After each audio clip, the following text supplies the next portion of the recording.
எல்லா புகழும் இறைவனுக்கு. 100 days சேலஞ்சில் டே 13 இன்னைக்கு வழக்கம் போல் ஒரு 5 கிலோமீட்டர் பூர்த்தி பண்ணிட்டோம். டயட்டு, ஃபுட் கண்ட்ரோல் எல்லாம் பண்ணிட்டோம். சின்ன சின்ன எக்ஸசைசஸ் எல்லாம் இருக்குல்ல, அது நம்ம கண்டிப்பாக பண்ணணும். அது என்னென்னா நம்ம நாளடைவில் நம்ம யூஸ் பண்ணுறது தான். அது நம்ம கற்றுக்கணும். முதல்ல சைக்கிள் ஓட்ட கற்றுக்கணும். சைக்கிளில் எல்லா இடத்துலையும் போகணும் வரணும், அந்த மாதிரி ஒரு பழக்கம் வச்சுங்க. ஏன்னா பெஸ்ட் எக்ஸசைஸ்னால் சைக்கிள். அதே மாதிரி நீச்சல் தெரியாதவங்க நீச்சல் கற்றுங்க, அதுவும் ரொம்ப நல்ல எக்ஸசைஸு.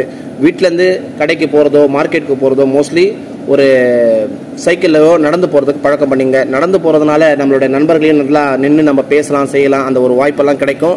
ட்ரை பண்ணி பாருங்கள், நல்லாயிருக்கும். நன்றிங்க.